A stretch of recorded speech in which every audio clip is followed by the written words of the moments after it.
Méditation de Reinhard Hirtler. Good morning, good morning, good morning. Bonjour, bonjour, bonjour. We have conquered chapter 3 of Ephesians. Nous sommes venus à bout du chapitre 3 de la lettre aux Éphésiens. We're going to move right on to chapter 4. Nous continuons directement au chapitre 4. As a prisoner of the Lord, I plead with you to walk holy in a way that is suitable to your high rank given to you in your divine calling. Permettez-moi donc, en tant que prisonnier du Seigneur, de vous adresser d'instantes recommandations. Conduisez-vous d'une manière digne de l'appel qui vous a été adressé. It's really interesting C'est vraiment très intéressant that the Apostle Paul appeals to them to live right. que l'apôtre Paul leur recommande de vivre correctement. And he doesn't say as an apostle of the Lord, he says as a prisoner of the Lord. Il ne dit pas en tant qu'apôtre du Seigneur, au contraire, en tant que prisonnier du Seigneur. Why does he say that? Pourquoi dit-il cela?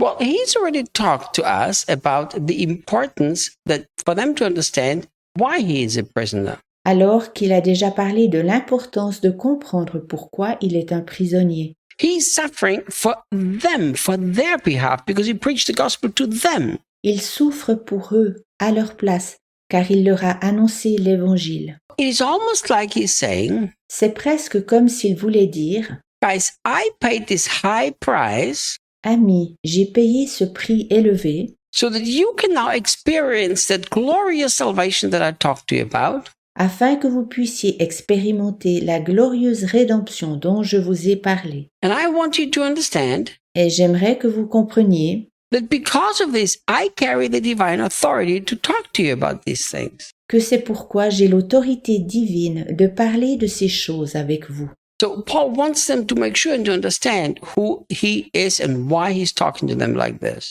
Paul aimerait qu'ils comprennent qui il est et pourquoi il leur parle de cette façon-là. So what is he telling them? Que leur dit-il? He's not only saying, I'm asking you, would you please be kind enough to do that? Il ne dit pas seulement « Je vous en prie, ayez la gentillesse de faire ceci ». No, he's saying, I plead with you. Non, il dit « Je vous en supplie ». And Paul, this is not the only place where Paul uses this strong language. Ça n'est pas la seule place où Paul utilise ce langage puissant. He uses it also in the book of Romans. I plead with you by the mercies of God, he says. Il l'utilise aussi dans la lettre aux Romains. Il dit « Je vous en supplie par les compassions de Dieu ». It's interesting that the Greek word that he chooses to use is the word parakaleo. Il est intéressant qu'il ait utilisé pour cela le mot grec « parakaleo », That actually has to do with the word that we get the word Holy Spirit from. c'est à vrai dire de ce mot que découle le mot Saint-Esprit, That comes to your side. qui est à tes côtés, qui se tient à ta disposition. But here in this situation, this context is a verb. Mais ici, dans cette situation, dans ce contexte-là, c'est un verbe. I'm coming to your side and I'm strongly encouraging you to do this. Je suis à vos côtés et je vous encourage formellement de le faire. So what is he asking them to do? De quoi les supplie-t-il alors? Before we go into this, let's a little bit analyze what happened so far. Avant d'aller plus loin, nous voulons un peu analyser ce qui s'est passé jusqu'ici. So in the beginning of the letter to the Ephesians, he starts out by telling them what they all have been given through Jesus. Au début de la lettre aux Éphésiens, Paul leur dit tout ce qu'ils ont reçu en Jésus, Blessed with every blessing, bénis de toutes les bénédictions, chosen before the foundation of the world, élus avant la fondation du monde, seated above all power and authority with Jesus Christ, étant assis avec Jésus sur toutes les puissances et les autorités, glorious power working towards them, une glorieuse puissance qui leur est attribuée. having received the most incredible love of Jesus Christ. Ils ont reçu l'insaisissable amour de Jésus-Christ. In between, he tells them how terribly they were lost in their sins, obeying the thoughts of the devil. Entre-temps, il leur dit combien ils étaient terriblement perdus dans leurs péchés en obéissant aux pensées du diable. And I find it fascinating that first he establishes how deeply they are loved, Je trouve fascinant qu'au début, il leur montre combien est la puissance de cet amour. And only then he tells them how they need to walk. Et il leur dit seulement après comment ils devraient vivre. So you will see the next couple of chapters, he's teaching them how they're supposed to live as a good Christian. Tu verras dans les prochains chapitres qu'il leur enseigne comment vivre en tant que bons chrétiens. Let me tell you how I believe that this is how this works. Je t'explique, d'après ma compréhension, comment cela fonctionne. Do we Christians need to walk right?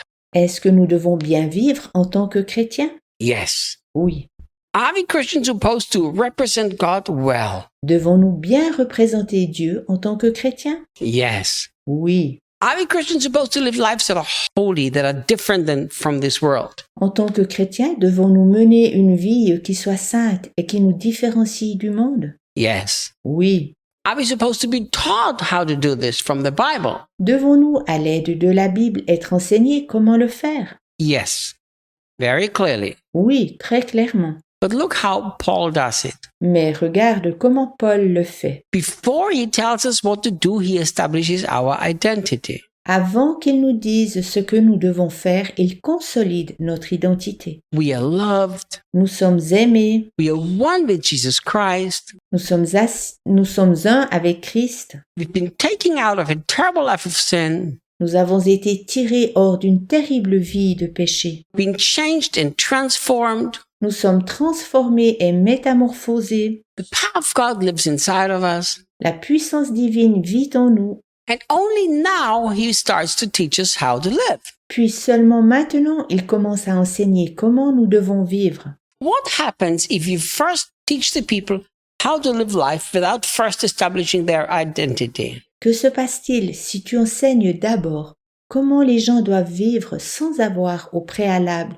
consolidé leur identité? You're realizing you are raising very religious Christians. Tu engendres des chrétiens très religieux. And this happens so much in the church. Et cela se passe si souvent dans l'Église. Now that you're a Christian, you have to do this, that, and the other. Alors maintenant que tu es chrétien, tu dois faire ceci et cela et encore autre chose.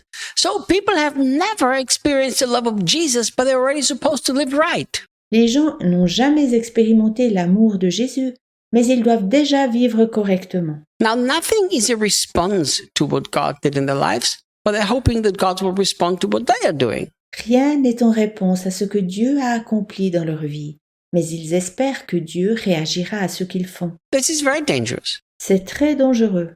And I'm going to tell you why I think it's dangerous. Et je t'explique pourquoi je le tiens pour dangereux. But in order for you to find this out, you have to come back tomorrow. Mais afin de le découvrir, tu devras être à nouveau ici demain. I will see you tomorrow. À demain.